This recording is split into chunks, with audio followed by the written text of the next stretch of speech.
Olá, querido amigo da TV Pax Online, começamos mais um programa nas bênçãos de todos os seres de luz. Hoje conversando com o padre Maurício Lucchini, ele que eu conheço há mais de 20 anos, né, padre? A gente se agora estava se revendo e conversando, o tempo passa. Muito rápido. Obrigada por ter atendido o nosso convite, por estar aqui com a gente. Nós nos conhecemos há uns anos atrás, participando de um evento no Horto Florestal, dos amigos do Horto, para que a gente pudesse preservar lá aquela região, e teve um ato ecumênico. E depois disso, eu ouvia falar sobre o Padre Maurício, mas a gente não teve oportunidade de conversar. Então, hoje, nós o convidamos para que ele possa estar compartilhando a energia da Semana Santa, desse momento tão importante, que é a preparação da Páscoa de Renascimento. Isso mesmo. Então, uma alegria estar aqui. Muito obrigado pelo convite. Eu me sinto aqui não só vindo como o Padre Maurício, mas vindo como a igreja, né? A igreja católica que nesse momento se confraterniza com todos vocês, trazendo a sua mensagem hoje desse tempo tão especial, tão bonito, que é o tempo da Quaresma e o tempo da Semana Santa, né? Pois é um momento realmente muito especial. E eu vi aqui que o senhor atualmente é responsável pela pastoral presbiterial que auxilia os sacerdotes de toda a região da Zona Norte de São Paulo. Isso. Então, o que isso significa? Nós temos vários trabalhos dentro da igreja, né? E a gente chama esses trabalhos, então, de trabalhos pastorais, né? Do pastor. Mas existe também um trabalho para ajudar os sacerdotes, né? Sacerdotes que estão com problemas de saúde, sacerdotes que estão fazendo suas transferências, às vezes, de paróquia. É uma pastoral de amigos, né? Então, vamos dizer assim, a gente cuida de alguma coisa que é interna, a gente ajuda aqueles que ajudam as pessoas, né? E existe uma organização, então, em todo o Brasil, chamado Pastoral Presbiteral do Brasil, os bispos do Brasil, reunidos em conferência, a CNBB, Conferência Nacional dos Bispos do Brasil, então apoia esse trabalho. E agora, no mês de abril, ao final do mês de abril, nós vamos ter um grande encontro nacional na cidade de Aparecida do Norte. Ai, que lindo, lá é tão maravilhoso. Eu já tive a oportunidade de ir algumas vezes, amo aquela basílica, a padroeira do Brasil. Assisto às vezes a missa na Rede Vida, muito forte, muito, muito especial. E tem agora uma infraestrutura muito boa para acolhimento de um grande número de pessoas, então vamos estar reunidos lá. Creio que perto de 600, 700 padres vindos de várias regiões do Brasil. Que maravilha! E acontece uma coisa muito bonita nesse encontro. Estamos falando disso, né? Porque nesse encontro todos precisam chegar lá e os recursos, principalmente do pessoal do norte do Brasil, do Nordeste, não são tão grandes como os que tem aqui na Sudeste e Sul, né? Então nós fazemos um rateio geral de todos esses valores de despesas, viagens, estadias, né? E todos partilhamos no mesmo valor, sabe? Então isso fica muito bonito. Claro, participa todo mundo da mesma forma, né? O senhor falou que tem muitos padres que mudam de paróquia. E eu vi aqui que mesmo o senhor, quando a gente se conheceu, o senhor era padre da paróquia de Santana, no bairro de Santana, e naquela época estava lá no Horto.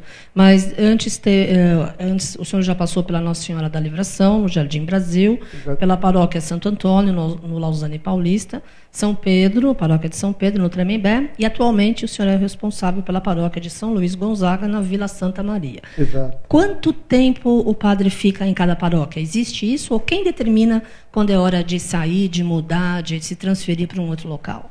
Nós temos um documento que a gente chama o direito canônico, e no direito canônico, a permanência de um padre numa paróquia pode ser até vitalícia. Em alguns países, com abundância de sacerdotes, então um sacerdote só ganha o título de pároco, quer dizer assim, o responsável por aquela comunidade, até com um pouco mais de idade, depois dos 50 anos.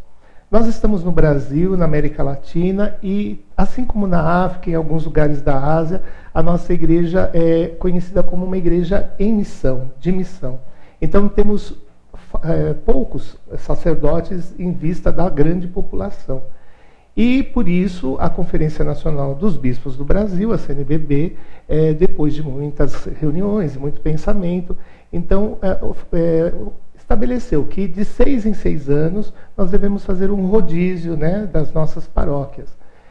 Porém, nós podemos ganhar um acréscimo, aqui em São Paulo já está sendo até normal isso, de mais 3 anos, né? Então podemos até ficar 9 anos. A minha paróquia em São Pedro, eu permaneci durante 11 anos lá, né? Praticamente a metade do meu sacerdócio, do meu ministério, nós chamamos assim. Uhum. E então já são hoje 28 anos, né? Indo para 29 anos de sacerdote. E às vezes as pessoas olham para mim e falam, nossa, mas já tudo isso? Pois né? não parece mesmo, né? Era tão novo. Então. E como é que o senhor sentiu o chamado para ser padre? Olha, eu sempre fui... Eu tive a bênção e a graça de ter pais assim que eram muito zelosos de valores, né? Eu me lembro ainda da minha mãe nos colocando na catequese, né? Lá na Vila Maria, numa paróquia chamada Santa Zita, no alto da Vila Maria.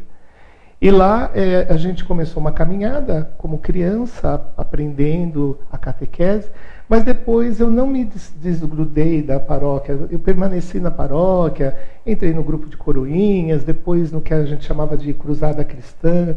E era um espaço também muito lúdico, onde as crianças brincavam, né? Onde a gente podia fazer grandes amizades, bonitas amizades. E o nosso pároco, ele se chamava Padre Antônio Biselli, era um italiano. No mês de agosto, que é tradicional, o mês das vocações, ele sempre fazia um grande apelo, né? A toda a comunidade, aos meninos, né? E eu ouvi aquele apelo durante muitos anos, mas nunca pensei naquele apelo para mim, né? E finalmente aconteceu que no ano de 80, o Papa João Paulo II fez a sua primeira visita aqui no Brasil, isso motivou muito a juventude, e no ano de 81, então, eu ingressei no seminário Santo Cura d'Ars, que até hoje existe, fica ali no alto da freguesia do Ó, mas estudando já filosofia, né, no Mosteiro de São Bento. Eu amo o Mosteiro São Bento. Eu estive lá esse final de semana. É um local, assim, até me arrepia. Aqui o bairro é Jardim São Bento, né, as ruas todas são sintonizadas nessa energia. E é um local tão forte, porque ali é perto de onde nasceu a cidade de São Paulo. Isso, e o foco mosteiro principal quase de luz. que tem a mesma idade da cidade de São Paulo, né? Então, ali é um grande foco mesmo de espiritualidade. E nós temos muitas maneiras de ser, de viver uma espiritualidade dentro da Igreja Católica, né? E a maneira dos monges é essa maneira mais meditativa, mais introspectiva, mais silenciosa, né? Eu acho que eu bebi muito dessa fonte, embora tenha ficado 2 anos no estudo lá. O estudo lá não conferia a nós um título. E como eu era muito jovenzinho, o reitor, então, do seminário, disse, não, você continua mais 1 ano para ter o título de filosofia, né? E aí eu fui estudar, terminar meu curso nas faculdades associadas do Ipiranga, a FAI, né? E lá no mesmo lugar, em prédios diferentes, funcionava também a faculdade Nossa Senhora da Assunção, que era a nossa faculdade de teologia, né? Então, depois permaneci mais 4 anos estudando teologia naquele espaço. E era um tempo muito, muito bonito, Carmen, porque era um tempo em que a igreja estava muito unida sobre a orientação de Dom Paulo Evaristo Arnes, né? Um ser maravilhoso e iluminado. Isso. Até hoje, né, vivo, tantas vezes perseguido e jurado de morte pelos militares, né? Mas está aí uma prova de Deus que o bem, né, a luz, né, o amor sempre vence, né? Está aí com 93 anos, né? Maravilha, né? É um exemplo. Um exemplo. Um exemplo de tudo, né? Vida, jornada, palavras, bênçãos, luz, né? E um homem que ensinou a todos nós sermos extremamente ecumênicos, extremamente acolhedores, né? Bom, aí tem uma história linda, quem quiser, só pôr aí na internet Paulo Evaristo Arnes, né? Dom Paulo, vai descer um currículo enorme sobre ele, né? De convivência com as igrejas também de confissões cristãs, mas de outras confissões. E defesa mesmo, até mesmo dos judeus, né? Vou falar de Mir Herzog, que foi perseguido, morto. Houve um ato ecumênico muito famoso na catedral, na década de 70, 80, né? Então tá aí, nós somos filhos desta geração. Graças a Deus, uma geração iluminada, né? Que está preparado à energia do diálogo, que é fundamental. Eu acho que a igreja deu um grande passo conversando mais, comunicando mais com as pessoas, né? Com a sociedade, com as pessoas que frequentam todas as missas. E principalmente nessa época de Páscoa e de preparação da Páscoa, muita gente retorna à igreja, não é? A gente tem, graças a Deus, pelo menos no bairro de Vila Santa Maria, onde atualmente eu atuo, uma comunidade muito viva, muito participante, muito presente, muito trabalhadora, muito esforçada. O bairro é um bairro carente, um bairro com dificuldades, mas nós temos trabalhos sociais muito bonitos na comunidade. Quero citar até um trabalhinho que a gente tem chamado Luz da Vida, e esse trabalho é um trabalho com as crianças, são 128 crianças carentes do bairro, que todos os sábados vêm até nós, e nós damos reforço escolar de português e matemática, mas depois também ensinamos língua, português, espanhol, francês, inglês, e depois tem uma parte também de esportes, né? Eles aprendem judô, e as meninas também, depois tem a parte lúdica de jogos, futebol, vôlei. Então as crianças passam praticamente 4 horas conosco todos os sábados. As mães procuram muito esse trabalho, porque é um trabalho que aparentemente está ligado à educação ou ao esporte, mas na verdade o que nós trabalhamos muito é a autoestima e a questão de valores, né, que eu acho que essa é a nossa grande deficiência na sociedade hoje. Então nós passamos muitos valores. Temos que retornar, né, à integridade, à humildade, aos valores humanos, ao reconhecimento da nossa essência. Eu acredito que a sociedade está caminhando para isso. Né? Nós estamos voltando às nossas origens, da família, da unidade, dos amigos, a importância das amizades verdadeiras. Não é? Mas que trabalho lindo, né? Parabéns, eu fico feliz. Então, é um dos trabalhos, digo, não meu, da comunidade, né? A gente, as pessoas às vezes vêm nos agradecer e eu digo, eu apenas permito, né? Eu apenas incentivo, né?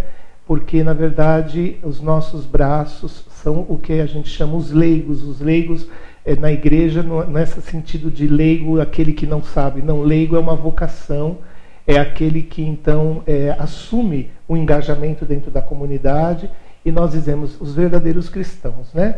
Então, eles assumem também trabalhos pastorais. Nós temos pastorais de cunho mais espiritual, voltada mais para uma interioridade. Temos outros trabalhos muito bonitos, visitamos doentes, assistimos famílias, 78 famílias com alimentação, porque há muita pobreza e fome no nosso bairro, né? As pessoas não acreditam.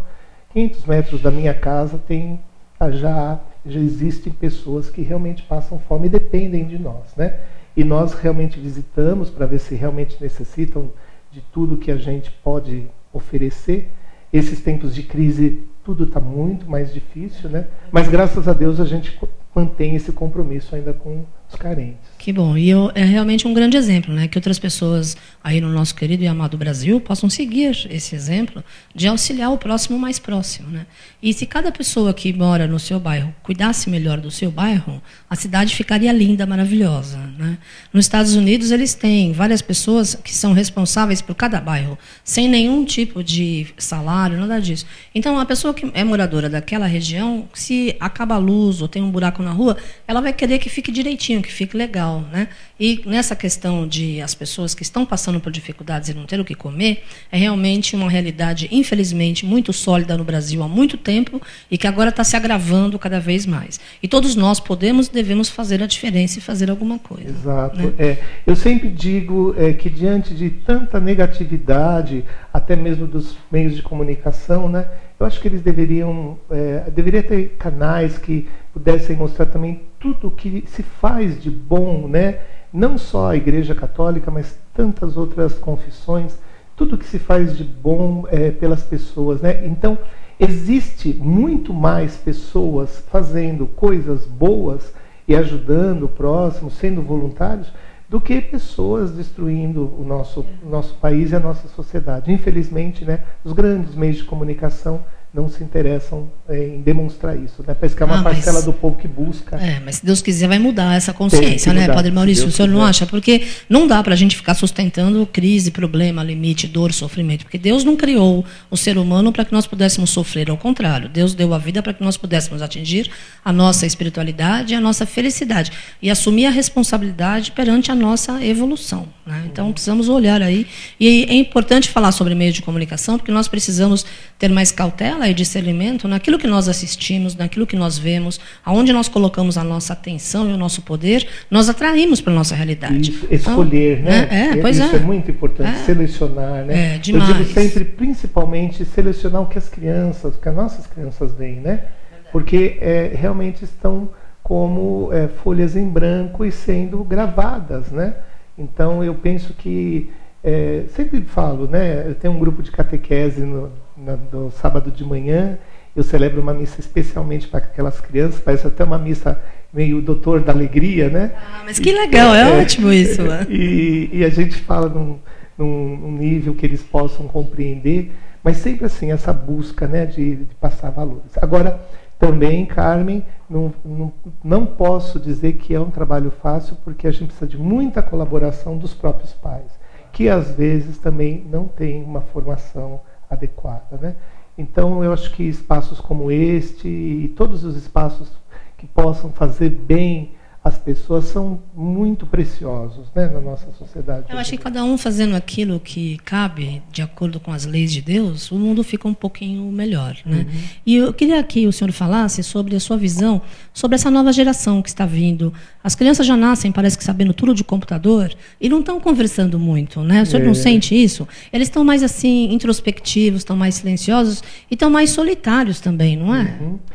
Sabe, Carmen, uma coisa que de vez em quando nós, padres na igreja, somos assim questionados sobre a questão do número de fiéis, da frequência de fiéis. Os fiéis estão passando para outras denominações religiosas, outras igrejas novas e tudo mais.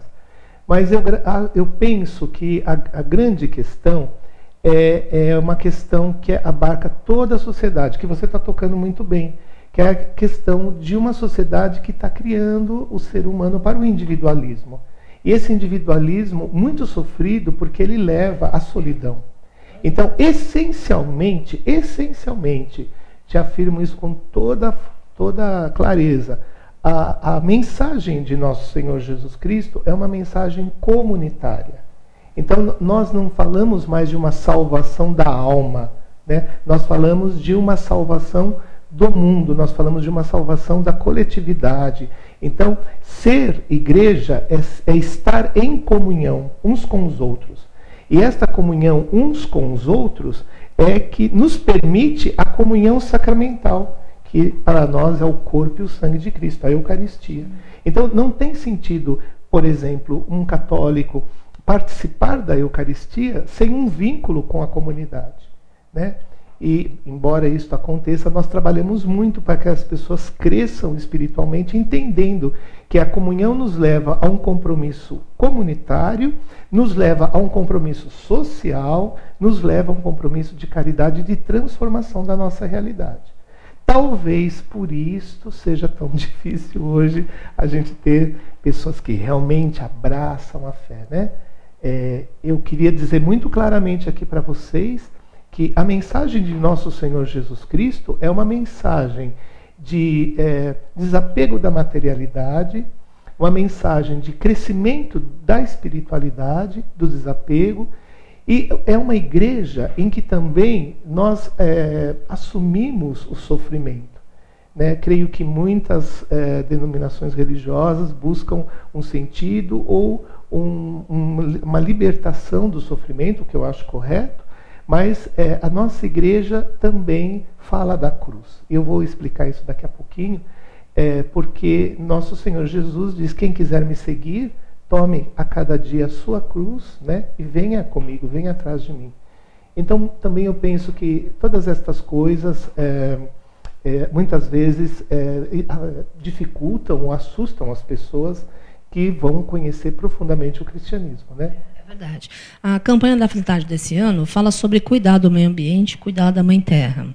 Queria que o senhor abordasse alguma coisa nesse sentido. As pessoas estão fazendo alguma coisa diferente, ou será que estão pelo menos prestando atenção nisso? Então, olha, primeiro explicando a vocês, a campanha da Fraternidade tem no Brasil praticamente a minha idade, né? Ela nasceu em 1962, com Dom Helder Câmara e outros bispos da época muito importantes, pessoas de muita iluminação, de muita luz, e ela veio neste tempo de Quaresma como uma resposta da igreja sempre a um desafio social. E é sempre relacionada a uma dificuldade, a alguma coisa que não caminha na sociedade brasileira. E esse ano, para nossa surpresa, muito antes de todos os eventos que estamos conhecendo aí com a saúde, a campanha da fraternidade escolheu como tema a questão do meio ambiente, mas ligado mais ao saneamento básico, ao saneamento público, né? Então nós ficamos pensando, nossa, mas o que terá esgoto a ver, né, com a igreja, com religiosidade, com né? Oração, com a vida. E aí, de repente, nós nos encontramos no país atravessando esse grande desafio do mosquito Aedes aegypti, né? E também das doenças que ele traz, e isto casou diretamente com o tema da campanha. Então a campanha veio realmente para somar e levar uma consciência a cada católico, a cada cristão, dessa necessidade da gente cuidar do bem comum. O Papa Francisco fala cuidar da casa comum, que é o planeta, né? Cuidar do nosso planeta. Ele é um homem extremamente ligado à natureza. Ele escreveu já uma carta, um documento, uma encíclica sobre a natureza, sobre a ecologia. E a grande alegria que a gente tem com esse Papa é que ele é praticamente uma unanimidade, né? Não, ele é ótimo, né? Ele está unindo todo mundo, maravilhoso. Eu rezo para ele todo dia, sem brincadeira, porque ele merece estar onde ele está. E eu acho que é uma nova voz para a Igreja Católica. Até me arrepio, eu também fui criada pela Igreja Católica. Não tenho certeza, ele traz o poder de Deus, o poder do Mestre Jesus, ele traz toda a força da Santa Igreja para as pessoas. Mesmo quem não queira ouvir, através do olhar dele, da presença dele, recebe um impacto diferente.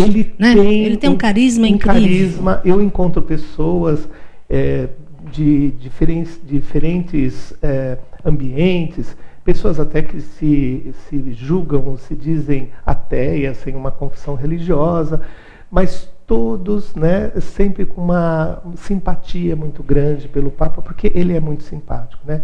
E no momento ele está fazendo esse trabalho de abertura da nossa igreja, mas trabalhando muito também no centro da nossa igreja, que é o Vaticano, que é Roma, né? E ali é preciso ares novos, luz, né?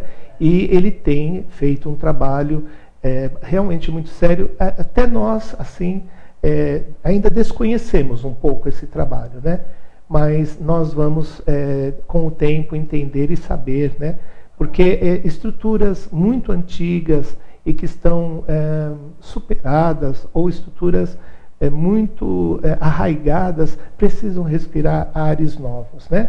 Lógico. Eu ouvi dizer que o Vaticano tem um museu muito especial, com muitas informações úteis à ciência, e que em algum momento eles deveriam liberar essas informações. Vamos aguardar, né? Eu acredito que seria muito bom, porque afinal ali é um foco muito forte de luz, de amor, de paz, de união. E o Papa Francisco é um ser transparente, ele é verdadeiro, onde ele se posiciona, muito onde franco, ele coloca, né? Muito, total. Quer dizer, você olha para ele e você vê realmente a verdade, vê que aquilo que está se passando é pela energia da alma, e não é só aquele momento, né? É um compromisso de vida, né? Eu estou amando esse momento que a gente está vivendo, e eu desejo que o Papa Francisco, o Senhor e todos os padres e bispos da Igreja Católica, e toda essa energia, principalmente nessa época que nós relembramos a passagem do meu amado Mestre Jesus, o Cristo, que traz a ressurreição na Páscoa de Renascimento, que vocês sejam sempre abençoados e tragam essa energia de luz e esperança para esse novo tempo, do Brasil e do planeta. Porque as pessoas estão muito perdidas. Tem muita gente assim, em depressão, distante, com um vazio enorme interno,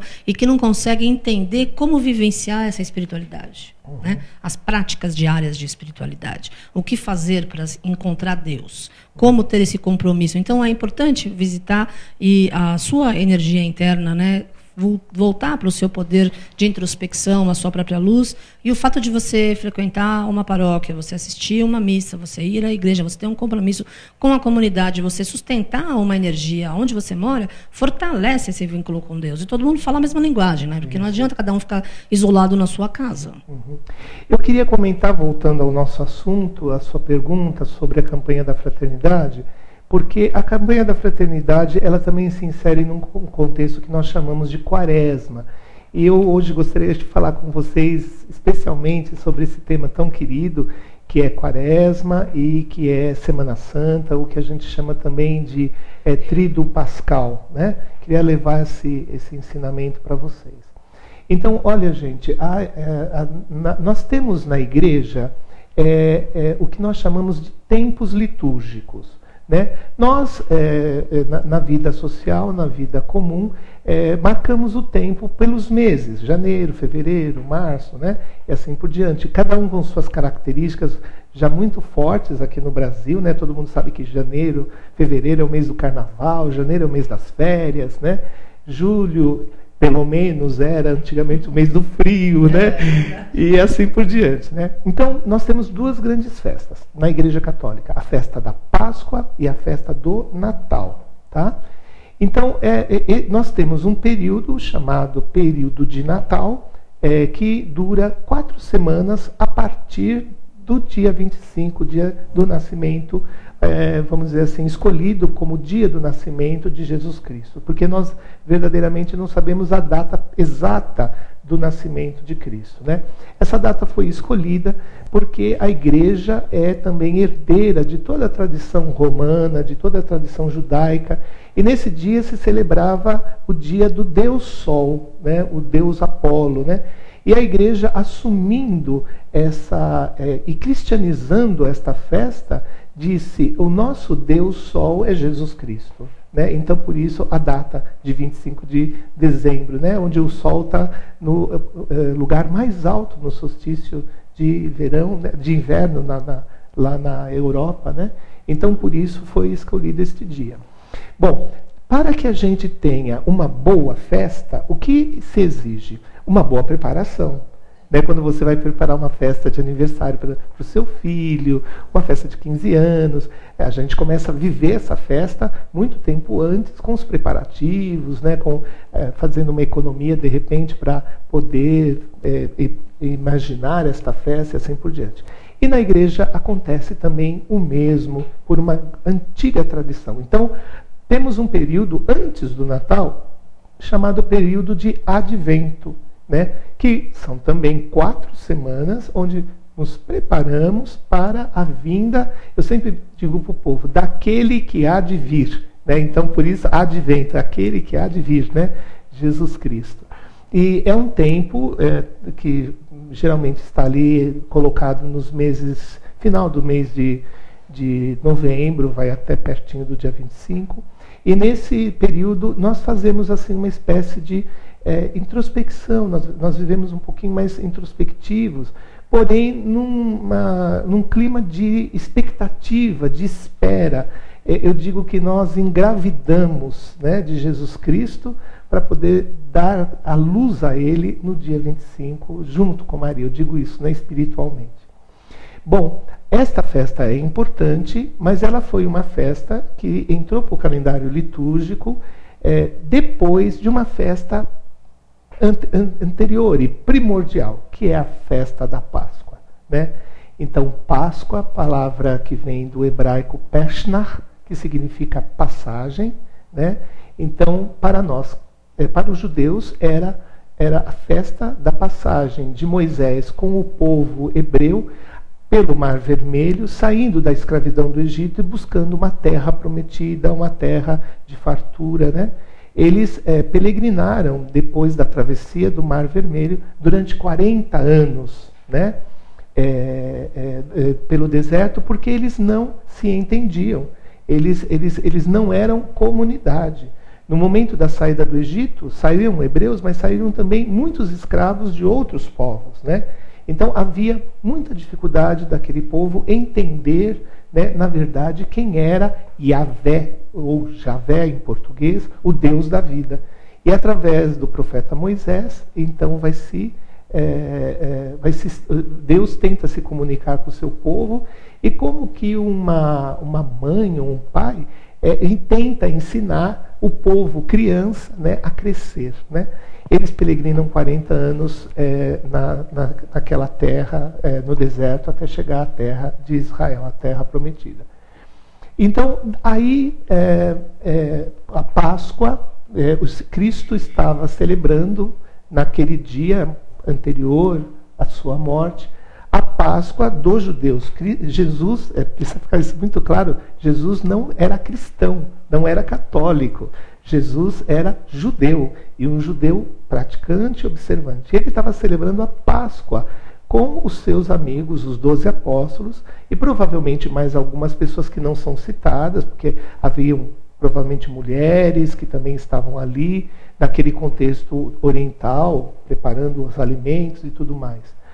E Cristo começa a dar novo sentido aos ritos que estavam sendo celebrados. Esta Páscoa era celebrada com ritos através de uma refeição sagrada com alimentos muito simbólicos, né? O pão sem fermento, porque os judeus haviam preparado o pão, mas não tiveram tempo de cozinhar e fermentar esses pães. Eles carregaram nas mochilas e esse pão seco pelo sol se tornou uma espécie de bolacha, né? Então se usa o matzah, que é um pão sem fermento, achatado, um dos pratos, né? Ervas amargas, lembrando o amargor da escravidão do Egito, né? Água com sal, lembrando as lágrimas, né?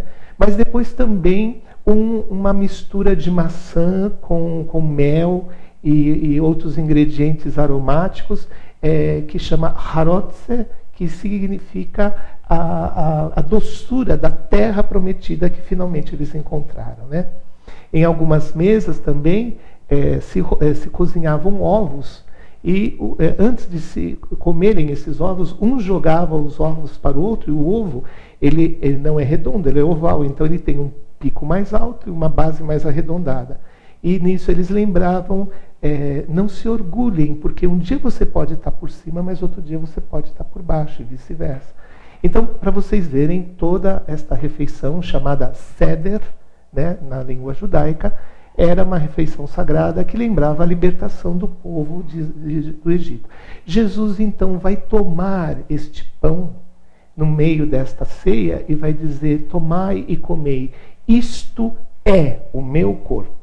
E depois ele vai tomar o último cálice, eles bebiam alguns cálices de vinho, o último cálice, que era um cálice muito sagrado, ele vai rezar e dizer: tomai e bebei, este é meu sangue que derramarei por vós, né? Até que o reino de Deus chegue até vós. Então, nós católicos acreditamos na transubstanciação. O que significa isso? Que nós acreditamos que o pão, na celebração da missa, através da imposição das mãos do sacerdote, mas com toda a fé da comunidade, se transforma em corpo de Jesus. E o vinho se transforma em sangue de Jesus. Aí você me pergunta: Carmen, padre, como é que a gente prova isso? Gente, não tem como provar. É um sentimento, é uma convicção que vai crescendo junto com a... Eu digo isso porque eu sou um católico desde criança, e essa crença, essa fé, essa convicção foi crescendo junto comigo. E eu tive oportunidade de ver muitos milagres, né, realizados pela Eucaristia. Bom, eu estou falando de Eucaristia, estava falando de Páscoa, porque os dois temas estão muito ligados. Foi também Jesus quem disse: quem come deste pão permanece em mim e eu permaneço nele. Este é o pão da vida, né? Ele diz: quem come deste pão, ainda que esteja morto, viverá. E todo aquele que vive e acredita em mim nunca morrerá, mas terá a vida eterna. Então nós acreditamos que este pão sagrado também é o nosso, vamos dizer assim, é nosso bilhete de entrada na eternidade, para a ressurreição. Então nós acreditamos na ressurreição. Nós acreditamos que recebemos uma vida e que esta vida depois será acolhida pelo Pai e nós seremos sagrados junto com Ele, né? Tá aí. Agora, falando da Quaresma, voltando para trás. Como o Advento prepara o Natal, a Quaresma nos prepara para a Páscoa, para o tempo pascal. Então, a Quaresma são 40 dias, né, de uma profunda reflexão na igreja. Nós usamos a cor roxa na igreja. Eu podia dizer assim, talvez até para que aqui vocês compreendam um pouco, quando você leva uma pancada, uma batida na pele, ela, antes de se curar, ali se forma uma roxidão, né? Uma cor arroxeada, que na verdade simboliza a cura. Então essa cor roxo para nós significa introspecção e significa revisão de vida profunda, né? A palavra da Quaresma é conversão. Então nós estamos num caminho e aquele caminho não está bom, aquele caminho vai me levar a me perder. Então eu faço uma conversão à direita, uma conversão à esquerda, buscando o caminho novo. E isso acontece quando os católicos olham profundamente para dentro de si mesmo e fazem uma reflexão profunda, onde estão errando, onde estão falhando, né? Então na igreja nós temos esse período, ele acontece para cada um, durante todo o ano, mas especialmente nesse período a gente é convidado a essa revisão. E a Quaresma, Carmen, ela tem ela nos propõe 3 exercícios, 3 grandes exercícios para vivermos bem a Quaresma. O próprio Jesus indica nas Escrituras esses exercícios: o jejum, a oração e a prática da caridade. Então, são essas 3 coisas que nos ajudam muito. Todas as pessoas que fazem um jejum pensam que vão ficar fracas depois, porque vão passar um dia comendo, por exemplo, pão e água, ou fazendo a metade de um dia de realmente um jejum sem nada. Os povos do Oriente, né, o pessoal do Islã, no mês de Ramadã, fazem um jejum do momento que o sol aparece no horizonte até o momento que ele se apaga. Então, para vocês verem como eles têm essa força, né? Esse controle, né? Esse controle. Tudo é cabeça no final, né, Padre Maurício? Porque eles dizem, se nós conseguimos controlar a fome e a sede, que são coisas tão básicas, nós conseguiremos também controlar nossos sentimentos negativos, nossas ansiedades e tantas outras coisas, né? Então o jejum se coloca nesse contexto. Agora, Carmen, para nós católicos, o jejum pelo jejum não tem sentido. Então nós deixamos muitas vezes de nos alimentar com certos produtos e nós fazemos uma ideia, quanto em dinheiro, né? Quanto em materialidade significa essa economia. E com esta economia, nós fazemos com ela a caridade. Nós oferecemos a quem faz jejum obrigado, que é aquele que passa fome, né? Esse que passa fome. Então, nós revertemos isso também para viver essa comunhão com ele, né? Essa solidariedade com ele, né? É nesse contexto também que se coloca o que a Igreja propõe, a abstenção de carne, que na verdade para nós é só na quarta-feira santa e na sexta-feira santa. Jejum e abstenção de carne. Para aqueles que têm mais de 18 e menos de 60 anos. Então os que têm abaixo de 18 não estão obrigados ao jejum. E os maiores de 60 também estão dispensados. Dispensados também aqueles que estão doentes, aqueles que têm alguma dificuldade. Então a Igreja propõe um exercício, né? A segunda... Mas é bom, né? Uma forma de cada um se disciplinar e ver também as suas limitações. E se purificar. E se purificar, claro. E elevar a vibração do corpo, né? Uhum. Ok. E depois nós temos a questão da oração. Nesse tempo a gente intensifica muito mais a nossa oração. E a Igreja privilegia o que ela chama de Alexio Divina, que é a oração a partir da palavra de Deus. Eu leio o texto sagrado, retomo a leitura mais uma vez com muita atenção, uma terceira vez. Eu olho esta leitura para dentro e digo o que esta leitura tem a me dizer. Eu tiro dela uma mensagem, eu me identifico com algum personagem e a partir daí eu entro num estado de louvor e de agradecimento a Deus pela sabedoria recebida.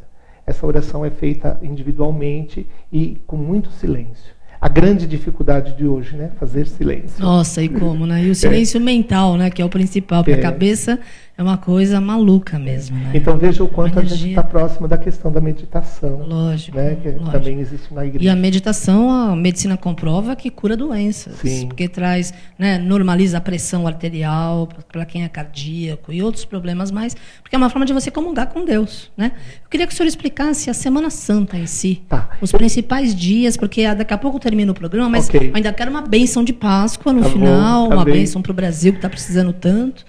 A gente parece que não tem assunto quando você senta aqui, né? Mas assim, espontaneamente os assuntos vão brotando, né? Só terminando então a questão da Quaresma, finalmente a gente tem a questão da caridade, que é a parte mais importante também. As pessoas pensam, a caridade é uma esmola, um dinheirinho que eu dou para um pobre. Não. Para nós a caridade é amor, né? E isso significa olhar para aquele que tem necessidade e tentar atender, ajudá-lo, né? Com aquilo que nós possuímos, né? É o desprendimento, tá? Então esses 3 exercícios nos ajudam. Dentro da Quaresma acontece a campanha da fraternidade, que também nos chama a atenção para um problema nacional que também está acontecendo no Brasil e também exige de nós uma conversão. Jogar hoje a água do pratinho e lutar contra as larvas do mosquito Aedes aegypti é uma forma de oração, de ser cristão. Olha que incrível. Claro, né? Maravilhoso, mas tem que participar, hein? Todo mundo cuidando da casa, da vizinhança, do planeta. Finalmente, então, nós chegamos à Semana Santa. O que é a Semana Santa? Uma semana realmente santa. Nós começamos com uma cerimônia chamada Cerimônia de Domingo de Ramos, onde nós lembramos a entrada triunfal de Jesus na cidade de Jerusalém. Ele entra triunfalmente, mas entra montado num burrinho, num filho de uma jumentinha. E isso significa que este rei, este mestre que chega, ele chega com humildade, ele chega no pequeno. Todas as tribos de Israel estavam em volta da cidade de Jerusalém, esperando para celebrar essa Páscoa, a Páscoa dos judeus. E eles já conhecem esse Jesus, porque esse Jesus já tinha andado por suas terras. E eles recebem esse Jesus em glória. Né? O povo de dentro das muralhas de Jerusalém se perturba muito, porque esses não conhecem e não querem, né, as novidades que esse mestre traz e que questiona aquela religião antiga dos judeus. Por isso, vocês talvez ficassem dúvida, como é que aquele povo que acolhe Jesus, depois de 3 dias está pedindo, crucifica. São pessoas diferentes, né? Esse Domingo de Ramos nós celebramos na igreja também de uma forma plástica, também fazendo uma pequena procissão durante a missa com ramos, né? Abençoamos esses ramos que simbolizam para nós a palma da vitória, né? Como se fosse, a gente guarda esses ramos como uma lembrança de Cristo que vence a morte. Segunda-feira, terça-feira e quarta-feira também são santas. Na minha comunidade nós realizamos algumas celebrações típicas, né? Muito tradicionais, a procissão do encontro, Jesus se encontra com Nossa Senhora, e ali o encontro das mulheres com os homens, o feminino e o masculino, e a gente então faz ali uma preleição. Depois a via sacra, né? A adoração ao Santíssimo Sacramento. Finalmente, quinta-feira, acontece para nós uma missa muito importante, a missa de lava-pés. Né? Jesus sai da mesa, tira suas roupas de festa, amarra uma toalha na cintura e lava o pé dos 12 apóstolos. Pedro não quer que lave o pé dele, porque esse trabalho é feito por escravos. E ele quer ver em Jesus um mestre. E Jesus diz, vocês entendem o que eu fiz? Vocês me chamam de mestre e senhor, e eu realmente o sou. Mas eu, o mestre e senhor, hoje vos lavei o pé. Lavai os pés uns dos outros. Amai-vos uns aos outros como eu vos amei. Esse é o último pedido, o último mandamento de Jesus. Sexta-feira Santa todo mundo conhece muito. Jesus vai ao Horto das Oliveiras. Lá ele é traído por Judas. Judas o trai não porque é mau. Judas tem fé em Jesus e ele o trai porque ele espera que Jesus realize um ato miraculoso, um milagre miraculoso, que ele chame seus exércitos do céu e faça uma grande guerra santa. E quando Jesus se entrega, o Judas fica muito desesperado e muito arrependido. E por isso Judas, diz a tradição, se enforca. Né? Ali nós vamos viver então a Sexta-feira Santa, o que a gente chama a paixão de Cristo. Por que chamamos de paixão? Porque todos os atos vividos ali foram atos vividos por um homem apaixonado pela humanidade, que se deu não tendo mais nada para dar, não tendo mais ensinamento para dar, não tendo mais milagres a oferecer, ofereceu o seu próprio corpo, né?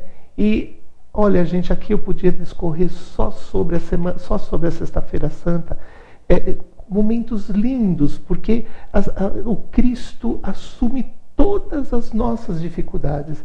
Olha, todo mundo pensa, ele estava todo chagado, machucado, coroa de espinhos, cravos nas mãos, ele foi torturado terrivelmente. Mas a grande dor de Jesus, a última frase de Jesus é: Pai, Pai, por que me abandonastes? Então Jesus se identifica conosco quando nós nos sentimos abandonados totalmente de pessoas, de Deus. Você que tem uma depressão, você que tem uma crise de pânico, né? Escute isso, né? Jesus se identifica e está profundamente com você. Aguarde, vá ao médico, use as medicações necessárias, mas busque também crescimento espiritual, daqueles que podem te ajudar com várias técnicas, né? Essa é a grande fase de Jesus, né? E também ele diz: Pai, perdoa, eles não sabem o que fazem.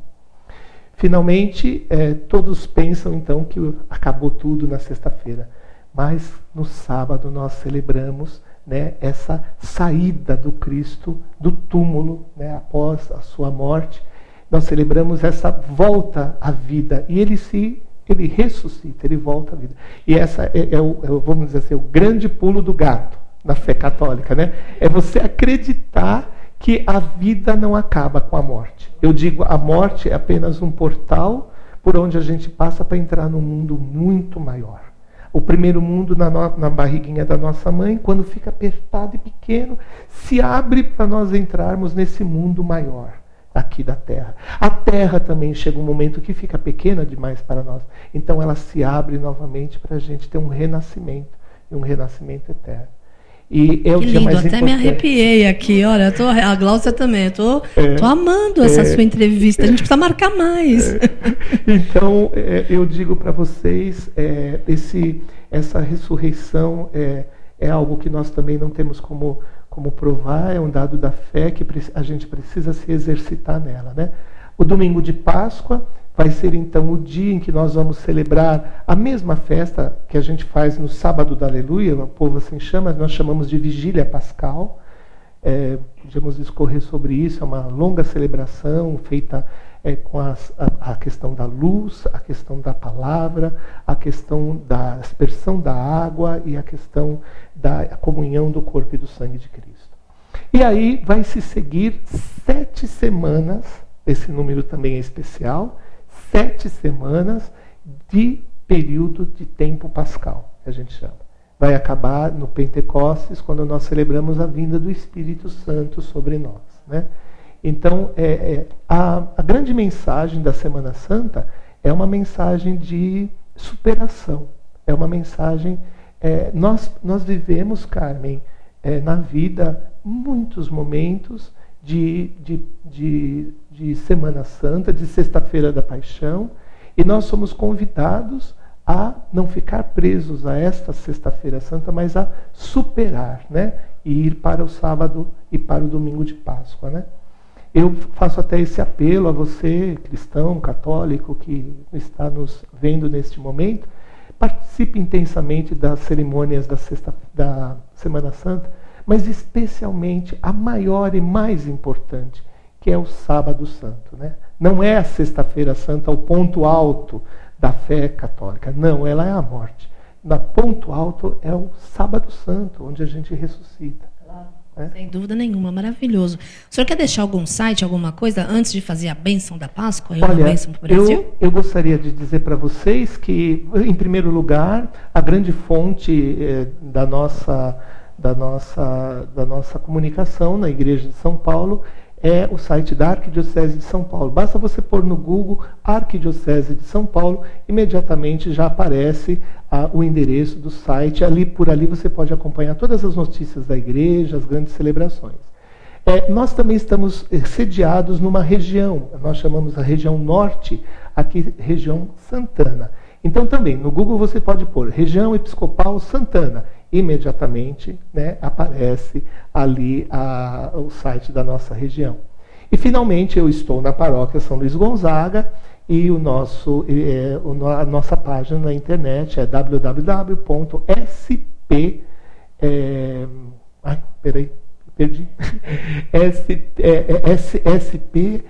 paróquiasaoluizgonzaga.com.br. Isso aí. Esse é o endereço do nosso site. Deu um branco agora. Muito bom, adorei. Bom, eu gostaria que o senhor fizesse uma bênção de Páscoa, uma bênção para o Brasil, para as pessoas, aquilo que o senhor sentir no seu coração. Okay. Mas já quero te convidar para retornar quando quiser. Ok, tá bom? Obrigado. Para a gente continuar compartilhando esses ensinamentos tão necessários nesses momentos de escolha e transformação. Todos nós precisamos de uma palavra, de alguém que dedica a sua vida a Deus, né? Que serve como exemplo para que nós também possamos reencontrar o nosso caminho através da esperança, do amor, da paz. Ok. Antes de vir aqui à TV da Paz, eu conversei com o meu bispo, que é um homem muito querido, Dom Sérgio Borges de Deus, e ele disse para mim, vá como a busca de um espaço que também seja de missão, onde você possa falar da beleza da nossa igreja e da nossa fé. E então eu quero agradecer em primeiro lugar o convite que vocês fizeram, a Dom Sérgio e a todas as pessoas que nos apoiam, a nossa comunidade. E, nesse momento, eu gostaria de invocar sobre todos nós a bênção de Deus, né? E me permitam, então, nesse momento, estender as mãos sobre todos vocês. E com este gesto de imposição de mãos, nós pedimos a luz do Espírito Santo para todos nós. Que Deus Todo-Poderoso, cheio de vida, rico em verdade, ilumine os teus caminhos, com a palavra do Cristo, a palavra do Evangelho, você encontre todos os dias motivos para a esperança. Amém. Que Deus nosso Senhor vos faça relembrar nesta Semana Santa o batismo que nos fez pertencer a Ele e que Ele envie todos os dons necessários para continuarmos vivendo felizes e crescermos. Amém. Lembremos que paz é felicidade e não alegria. A alegria são momentos. A paz e a felicidade perduram, mesmo diante de todas as grandes obstáculos da vida. Que Deus nosso Senhor, neste momento, vos dê a felicidade e a verdadeira paz. E eu peço a bênção de Deus Todo-Poderoso, a bênção do Pai, do Filho e do Espírito Santo para todos nós. Que Deus nos dê uma feliz Semana Santa e uma grande Páscoa. Tudo de bom. Muito obrigada, Padre Maurício. Obrigada a toda a Igreja Católica, ao nosso bispo, a todos os cardeais, ao nosso Santo Papa Francisco ser iluminado e que o poder de Deus e do bem-amado Mestre Jesus iluminem suas vidas e todo o nosso querido Brasil e a nossa bem-amada Mãe Terra. Obrigada a você que acompanhou com a gente no nosso programa de hoje e lembre-se que o mundo melhor, mais consciente, com muito mais oração, com muito mais cumplicidade, devoção a Deus e exemplo, começa com nossas escolhas a cada dia. Começa comigo, começa com você. Até o próximo programa.